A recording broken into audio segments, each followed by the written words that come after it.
Okay, so it's just kind of preparing to go live there.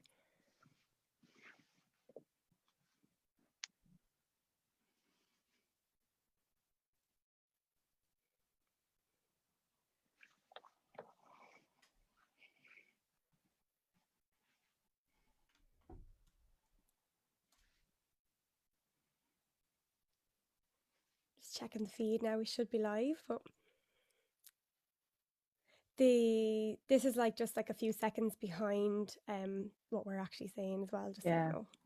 Okay. Oh yeah, it's there now. Excellent. Cool. Cool. Okay, so guys, sorry we're a few minutes late starting tonight, but I think most people do watch the rewatch of this anyway. So this week I'm speaking to Molly Parker. Molly's from the UK, and I kind of stumbled across Molly through Instagram, as I do with many people in the industry, and I've been just really interested in a lot of the content that she's been posting. Lots of voice related stuff. And it's really, really interesting for anyone who's studying singing, who's studying voice, speech therapy. And we're going to dig into some thoughts around communication and voice use today, and what Molly has learned through living with two brothers who have autism, and how voice study can help them communicate better, which I think is really, really, really fascinating area. And Molly is just about to start a master's in voice studies in teaching and coaching. So, Molly, do you want to tell people just a little bit about yourself, like where you came from, where the obsession with voice come from? Yeah, so I so I'm just about to start my master's. This will be my like 5th year of higher education, I think. I've been learning for a long, long time. So when I left school on my A levels, I went to do a foundation degree at a drama school in London, and I decided to do musical theatre, and I really liked it, but it just wasn't. I felt a bit lost. I literally came in and I didn't know what I was going to expect, and I felt really lost. And I was like, "Oh God!" And you have those moments, don't you, when you're like, "I have to think of my whole life plan, and it's not going the way I think." So I decided to then go to university for 3 years, and I did University of Warwick. I went to, and I studied English literature and theatre. And at Warwick, you had the opportunity to sort of talk to people and get involved in productions and get involved in directing and things like that. And the one thing that I kept doing from my foundation year was voice. Like I kept talking to people about how to change their voice for an actor, how to perform, how to use their voice basically. And so I thought, oh, there might be something in that. Can I actually do this? And it turns out you can. And so I'm about to start my master's in it in London, which I'm very excited about. And so hopefully this time next year, I'll be able to sort of start my career in it and actually become a voice coach. That's so interesting. Like I feel when you just finish school and you're not really sure what to do, like maybe the advice that people say is to like pick a degree that you're generally interested in, because that degree Mm, can really help solidify the direction you're going in, or help you discover the direction you're yeah, going in kind of from that base foundation of that first initial interest that you had. 100%. And I think it's also, pick an environment that you think you're gonna really love, and you don't have to get it right the first time as well. Yeah. But then I think back, and I remember finishing my foundation year and thinking, oh God, did I waste a year because I'm not continuing at drama school? And now I think, well, no, I haven't, because I've used a little bit of everything from each year to get to where I am now, which Mm. is just really nice to feel. It feels like everything's sort of aligning, if that makes sense. Yeah, I love that, and it kind of makes you feel um what's the word, like kind of validation that what you did wasn't a waste of time, you know, and that everything Yeah, you do you can kind of take from in life. exactly. Yeah, Really it's a really nice interesting. feeling. Yeah, and then I know you post a lot about your brothers as well. Tell us a little bit about your brothers. Yeah, so I have two brothers who are non-verbal autistic. So they have the ability to speak, but they can't communicate. They can't sort of form sentences, but it's quite complicated to say, but they understand a lot of things that you would say to them in terms of object use. So if you said, can you close the door, they'd probably be able to know that. But if you say to them, like, I feel sad today, or something more, I guess something less solidified, if that makes sense, they wouldn't really understand that. and they obviously can't reply or anything like that in the way that we usually communicate. Hmm. And I realized that through this whole, I think that's where like my obsession grew in the last 6 months, because I decided maybe a year ago now that I want to go into voice. I love voice, and it's been this like constant growth. And then obviously I've been back home over lockdown, and my brother was off in summer, and so I thought, well, I can do some sessions with him and speech and language therapy and things like that. And I realized, like, oh gosh, what I'm learning is actually really connected to them and what they sort of need as well. Because while I don't learn anything about the cognitive side of things, I learn a lot through voice coaching about communication and the sort of levels with that. So I've been having loads of fun actually working with them and trying to see what can help their speech development, or even just help their communication skills in general. Wow. Yeah. I think that's so lovely. And I think it's so nice that what you're going to study is kind of helping you. It's almost like you were born to do this. Almost like you were Well, born to do I this kind of for them and for whoever else you end up working with in the future. And tell us about the type of things that you would do with your brothers to like guide them through communication, yeah. help them. What kind of things have you been kind of trying out with them? So we have loads of games for them, or sort of in their sort of cognitive age, I guess, is maybe around 6 or 7 or less than. So the games are sort of like match the pairs and things like that. And so, I always thought like, oh, we'll just keep them busy. And then I realized that Josh, who is the youngest, is really good at visuals. So he's quite OCD as well. So if you go into his room, he's got all his trains like completely aligned and everything has to be in its right place. And so he's brilliant at games where he can like match pairs, and he's very quick. But speech wise, he just can't. He knows that we're trying to get him to say the word crisps, for example, but it just doesn't come out that way. And it's not coming out that way, I realized, because he's just not moving his mouth. It's just Mm, not moving his mouth and teeth and things like that. So I realized, okay, well, if he's, so good at visuals, maybe we just need to work on eye contact, because when he has eye contact with me and can see the way my mouth forms, it gets so much better, because he's like, oh, I can see what you're trying to get me to do. So that's mainly the biggest sort of breakthrough I think I've had with him. Um, the other brother Max is very, very lazy, so there's not much chance of seeing him down and trying to do anything, honestly. Josh is a lot better to work with. And yeah, so that's what I've been doing at the moment. But the course I go into, you can go into speech and language therapy, you can go into singing lessons, you can go into sort of whatever sort of stream of voice. However, I don't think I'm going to go into working with autism, yeah. strangely, just because Yeah. I don't know, it's a bit close to home, and so I think I would love to start working with actors on stage and things like that, and maybe even sort of go down the corporate route and working with women in business and trying to get them to, how to speak in a room that's dominated by men and things like that. Yeah. That would be a stream that I would love to go into, I think. That's really fascinating. I'm very interested in kind of multisensory kind of teaching techniques as well. And Yeah. I've kind of stumbled across different pages across the years, like podcasts and different websites of different music teachers around the world who had a very multisensory teaching approach. And when I was starting out teaching myself, I was kind of looking and digging for ways to like help me become a better teacher and like how to teach basically like how can Mm. how can I get this person to understand what I'm trying to say. And the more I dug into it, the more I was like, oh my god, this is really amazing, because every single person, autism or not autism, whatever your learning ability is, can benefit from this. Yeah, absolutely. To kind of figure out a massive part, I think, of being able to teach or coach is finding out what type of learner you are, so that you also understand how to teach someone else, and how to help someone else learn is how to figure out how you digest that information. Oh, it's so interesting. And music is such a big part of whatever anyone's like learning life, I think. Absolutely. There's a Yeah. brilliant charity called Square Pegs, who they do like dance and music for learning disabilities, and Wow. they do absolutely brilliant work, and it makes so much sense to me because like the two things my brother loves as well is music. Like he's fascinated with like, Mm. and he can't say a word, but they are so drawn to things like music. It's just such an amazing way to sort of bring everything together, I think.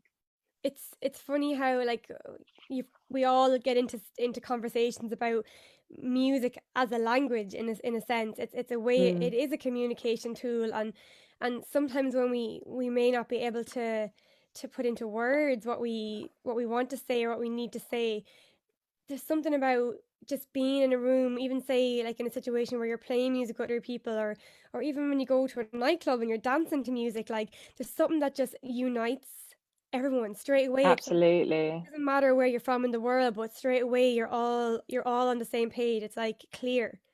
It's just Yeah. it's absolutely fascinating. I'd love to kind of know more about the psychological side of that. Yeah, no, so would I would have no idea what that is though, but Yeah. yeah, Maybe I absolutely. suppose that'd be kind of going down the more music therapy route, which is another route you can go, Yeah. even from say a degree like yours. And so you mentioned a bit about going into working with voice actors and maybe people who are, business women and that kind of thing. So tell us a Mm. little bit about how your job might help somebody in those industries.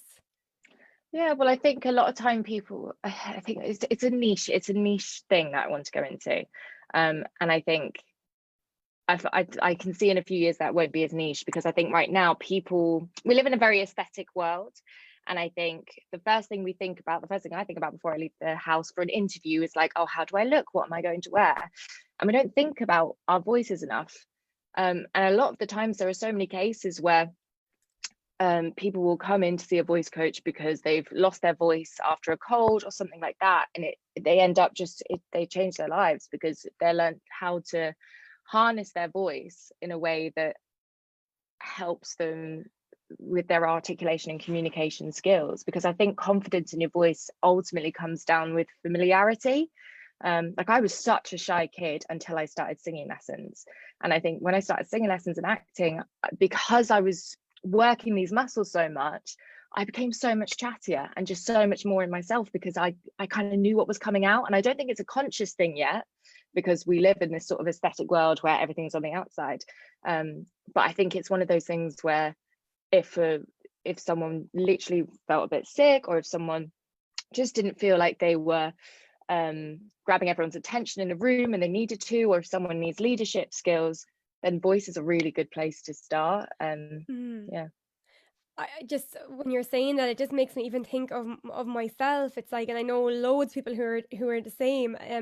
Like if you put me up on the stage to sing a song, it'd be no bother to me. But like, there's something about standing up in front of a room, and it's a different experience. absolutely. You feel judged almost. You feel like you're going to be judged, and you're judging yourself, and it's Yeah, you almost lose control of your voice, and you don't yeah, trust your voice or like your voice in that moment. And it's like, I know for me is another thing as well, like especially because I've started doing these chats lately as well. I've been thinking about, and then you had that post the other day about your podcasting voice and like that kind of thing. And it got me thinking about my voice and about female voices and male voices and strong voices and soft voices and different kinds of voices. And yeah. I was like, do I have a podcasting voice? I kind of was thinking about that, I and know. I'm Yeah. like, what? How can we become more confident in our voices? How can we grow to love our voices? Yeah, no, it's so interesting, and there's this, especially in media and broadcasting and everything like that. There's such a stereotype for every single, a news anchor has, in England anyway, my type of accent called an RP accent, which is always Southern English accent.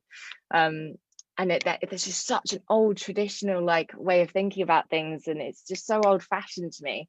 And I think we're just about to start in the industry where the podcaster voice can be any type of voice, and Mm. people you hear on the radio can be absolutely anyone, and that's a really exciting thing to kind of go into, because there is such a thing of overthinking about how you sound as well, just like anything, isn't there? It's about finding that sort of balance.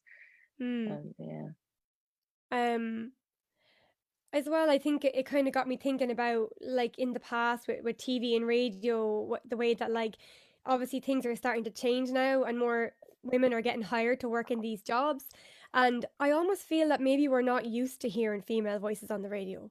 We're not used to Yeah. hearing these diverse range of voices. And, that's something that will probably just change over time. We're used to hearing kind of a certain type of male voice on the radio or television. We're used to hearing an American accent on TV or an English, that kind of way. So it's like, Absolutely.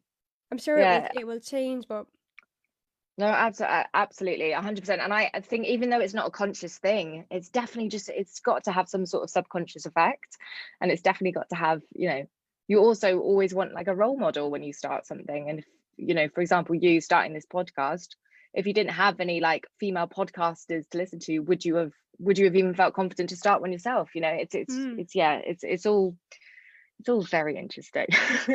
yeah, it is, and I think, excuse me, I've really gotten into podcasts myself. Like over the last 3 or 4 years, I used to work in a different county, and I had to drive an hour and a half up and down every week to this job. And Mm, I started getting really into podcasts at that point, and listened to lots of different podcasts, women and men, and people from all different walks of life and different styles of speaking. And um, I know for me sometimes like I would like question myself and think, am I saying, is this the right thing to say? Am I speaking the right way?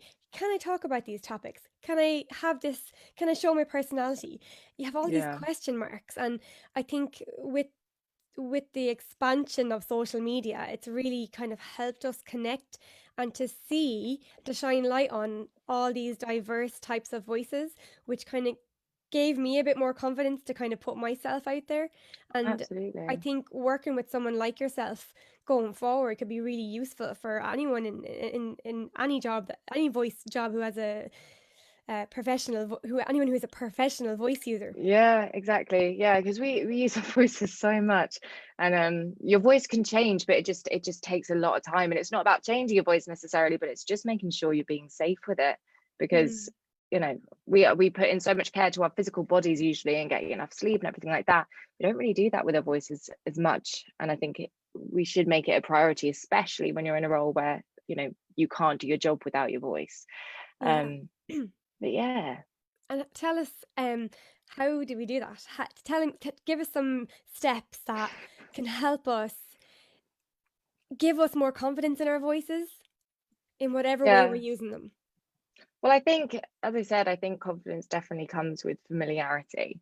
And the thing with our voices is we never hear our voices of how they actually sound. So, most people, when they hear their voice back, it's like, oh my God, I don't like that at all. Because we always hear ourselves at a lower pitch than what we actually sound like. Um, Mm, so I think it's just about becoming familiar. I'm not saying you have to like record yourself every day and and listen back to it all. Um, but I think just making sure that you're looking after your physical body for one, because everything that happens here is affected by your voice itself. Through singing, you have to have like a good enough posture to make it work efficiently and things like that. That would massively be the first thing. Also, especially right now with COVID and masks, got to be so careful um, not to over project. A mm, lot of people are coming down with, COVID scares, but they're actually just losing their voices because you want to be articulating more behind a mask, but try not to push your voice out anymore because it's going to cause loads and loads of damage. And also just, do whatever makes you feel good. If you want to feel confident in your own voice and feel mm, confident in the environment you're doing. I'm a massive advocate for self-care, and vocal self-care to yeah. me is like singing maybe, or literally taking a break, or steaming, which is literally where you get a hot pasta dish and just put your head over it. And yeah, anything like that would be my massive Right. tips. Yeah, very, very cool. Um, Let me have a little think now. So, tell me a little bit about your relationship with singing yourself, because I know like what you're going to study is more voice work in general, so like speaking and acting and that kind of thing. Tell me about your relationship with singing, because I know you do sing and you've put up Yeah. videos. Your beautiful voice, by the way. Thank you. Yeah, well, I maybe started singing, as I said, when I was quite young, because I was quite shy. And I think my mum kind of saw that like I would sing to myself or whatever, and she'd be like, let's put her in singing lessons. So I started that, and I absolutely loved it. Like I really did. I really didn't make the most, I think, of singing lessons when I was properly in them at school. I would have once a day. I joined the choir at school, which I loved because it was that community aspect of Mm, singing, and I'd never been sort of like united with a group of people over one thing before. I feel like at school you make friends with people with loads of interests, and that was the one time where I was properly united with the sort of community that liked what I liked doing. And my voice really grew, to be honest. I got it to a really, really good stage, so that I got into this drama school and I did musical theatre there. And that was a completely different style of singing, which shocked me a bit because I was brought up on like the ABRSM yeah. singing course. So I was doing a lot of like operatic stuff and things like that. And then I went into musical theatre where people are talking about like belting and things like that. And I was like, what on earth is that? And I do not sound like that. Like I do not sound like I had a musical theatre voice. So I had like a big sort of, and I still think that's very common. People often think, oh, well, I have this voice type, so I can't sing this type of song. And I don't think that's, I don't know. You probably have more to say about that than I do, but I don't Yeah. know if that's a good way of looking at things. I don't know if that's sort of practical. I don't know if it just seems like a bit of a shame, but Well, I guess it's yeah, kind of like asking, can a ballet dancer dance hip hop? Yes, of course, yeah, they can dance hip yeah, hop, but it's about learning the new technique and giving your body options. So, yeah, if you're classically trained or if you're used to speaking in a certain way, then mm, educate yourself on some techniques that will help you explore other ways to do it. So, go back to yeah, the ballet dancer, take hip hop classes. yeah, Stretch your muscles in as many ways as you can. Like they're going to have the flexibility. Like watch videos to pick up the style. It's like just mm. educate yourself on what you can do, but you do need to like exercise the muscle. You know. Yes, exactly. And that literally goes the same for speaking. If Mm-hmm. someone naturally mumbles and they need to fix that for work or whatever reason, it's just about exercising that muscle. The voice is literally just it just takes practice, doesn't it? And yeah, but I haven't been singing as much at all since I finished drama Mm, school. But it's kind of like when people study and they read a load of books for studying and then they're like, oh god, I don't read for fun anymore. I feel like I'm back to that stage in terms of when I sing, I actually really want to sing, and it's like more of a self-care thing. So I'm quite happy with my relationship with it at the moment, and mm-hmm. it's just a brilliant thing that I never really want to lose, I think. I think, um yeah, any of us that's saying, I mean, some people yeah, want to just do it for fun, some people just sing in the shower, but like whatever, as long as it gives you joy, you can yeah, do what you want with it. There's no rules. Like, exactly. And I think on my foundation year, I just put so much pressure on myself when I sang, because I was like, I don't think it sounds right. I don't think I sound what a musical theatre person should sound like. And I wish I could go back to myself and shake me and be like, it doesn't matter, just sing, just enjoy it. Like you don't have this opportunity all the time. It gets mm, harder when we leave school and stuff to find singing teachers like you who can take different ages and things like that. So um if anyone's listening and thinking about stopping singing or anything like that, just enjoy it. It's yeah, great. do it on whatever level you want to. And Mm-hmm. one thing that I've never been great at, and I did do, I did performing arts diploma a few years ago, well, a good few years ago now. And one thing I was never that good at was accents. Now, the more I learn about vocal coaching and kind of different vocal tract shapes and what the tongue can do and what the lips can do and all of that, I'm getting a bit better at it.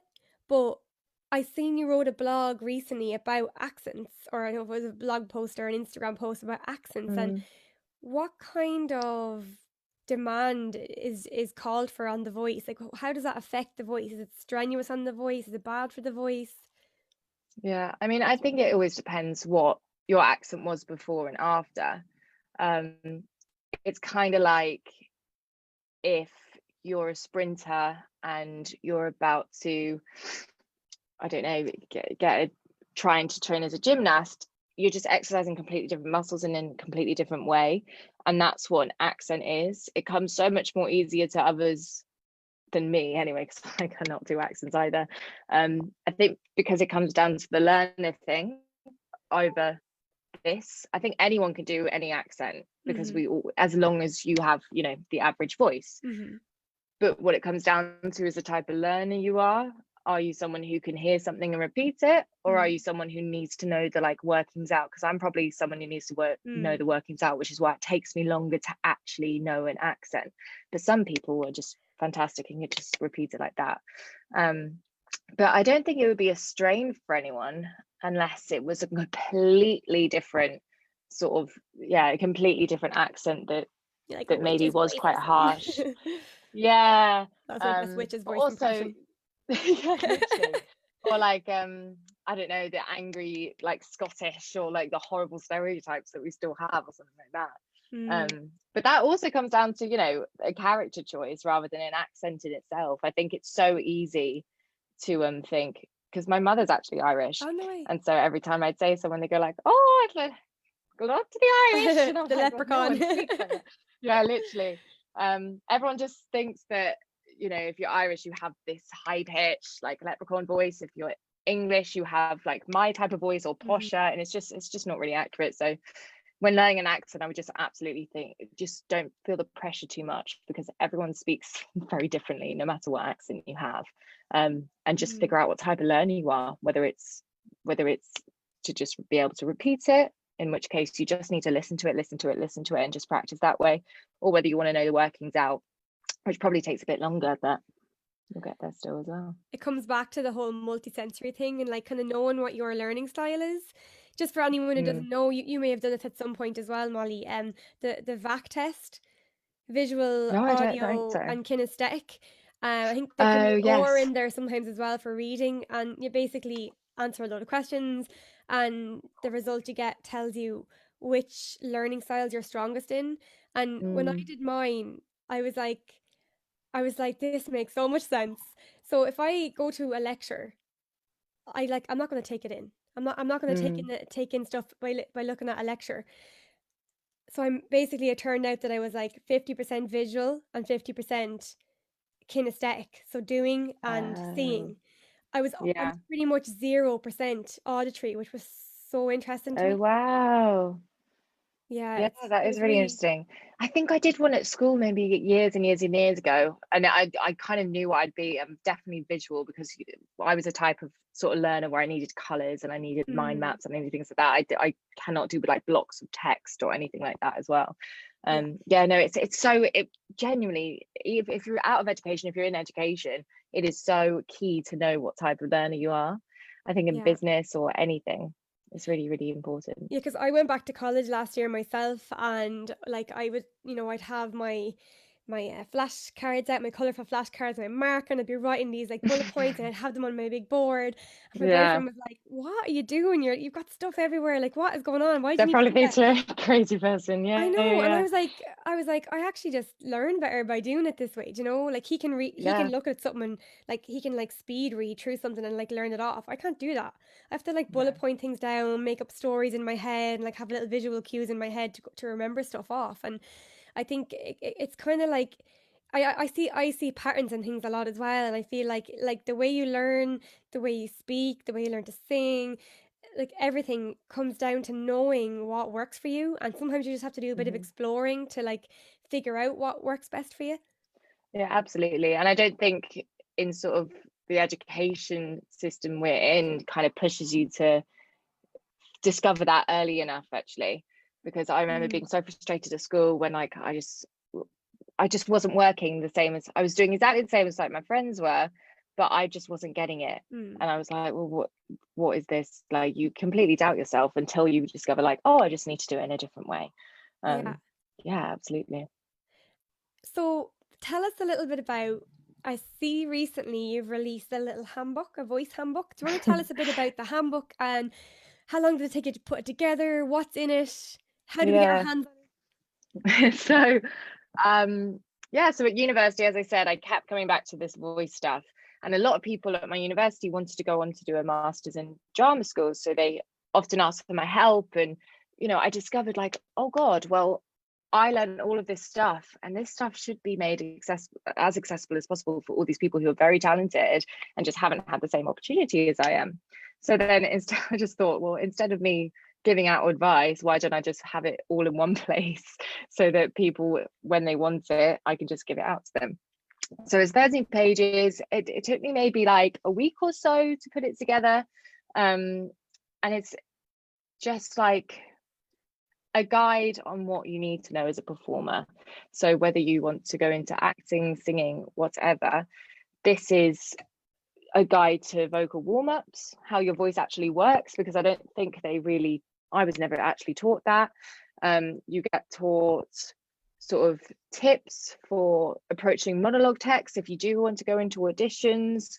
You get how to keep your voice healthy, and it's basically like an introduction to your voice, I guess. And I'm very chill with it still, to be honest. It's £4.50. And if you just send me over your email address or anything like that on Instagram or Facebook, and then I can just send you an email with all the details and see if you're still interested, basically. But Yeah. yeah, I've been really happy with how it's gone. I really didn't, it's the first thing I guess I've put out there, and it's the first time I've put a price to something I've done. And I Mm. went out there and I thought, oh, I even if I sell 10, I'll be happy. And so I've been so blown away with the responses, because people really genuinely want to know this information. And it's very easy when I'm going into something that is quite niche. I was like, oh God, maybe like there isn't a demand for this. Do people Mm. actually like want to know anything about voice work? So the whole experience has been really nice actually for me. And Yeah. yeah, I'm really happy. It's the support has been really, really great. Yeah. Yeah, like I think it sounds like a really great resource for anyone who's curious about any areas of the voice. Like it's kind of like your little starter pack almost. I think Yes. sometimes people don't know where to start. So this is your starting point. Yeah, Molly's this is what Trills I'll Handbook. give them. Yeah, So exactly. Molly, what's your Um, email address? And so oh, people it's can. Molly with a Y, P266 @gmail.com. Cool. I'll pop it And then, in the description as well. oh, thank And you. so have you got Yeah. do you have a Facebook page? 'Cause I'm mainly on Instagram. I know I'm on Facebook right now, but that's because I'm streaming from Zoom. But do you have a Facebook page to go with your Instagram page? Yeah, it's Find Your Voice with Parker. However, it is changing usernames very soon to Molly's Trills. So if you try both in, one of them will pop up with what Yeah, I've I got. did notice actually you had put up about your website that it's now changed to www.mollystrills.com. Yeah, .com. Yeah. Yeah, exactly. Yeah. Molly's _ trills. Yeah, because I literally started the whole Instagram posting just as a lockdown boredom thing, Yeah. but that's taken off so much more than anything else. So I thought, oh, well, why don't I just make everything match up? And so Yeah. officially No. Molly's Trills now. Yeah, it makes total sense to do that. And I think lockdown has really given people an opportunity to kind of just really go for it and go for things that they kind of have been thinking about doing or maybe just didn't give themselves time to do. So Absolutely, yeah. absolutely. It's been such a creative time. Just for anyone who's and Instagram seems to be a way to go about that as well. I Mm, follow so many more people who are sort of making things and creating things on Instagram now. It's been great. The only yeah. positive to come out. Yeah. I know Yeah, like so social media can be such a great way to connect with people, a really, really great way. And I mean I like Instagram because it's so visual. I have yeah. it connected to my Facebook page. So anything that goes on my Instagram page also goes on my Facebook page because that's just the lazy way Mm. of doing it, but at least it's there. But Yeah. so Molly, thank you so much for your time today. It was like I was just really Thank you for interested to having have a me. chat to you actually in person, kind of in person. Yeah, Yeah, after following yeah, you now for the last exactly. few months. So I know, it's um been a pleasure. absolutely. So if you want to hold on there for a second and I'll like chat to you back over on Zoom and I'll like end the live now. So give me one sec. Thanks a million Cool. guys. Keep an eye on the page to see who is on next week.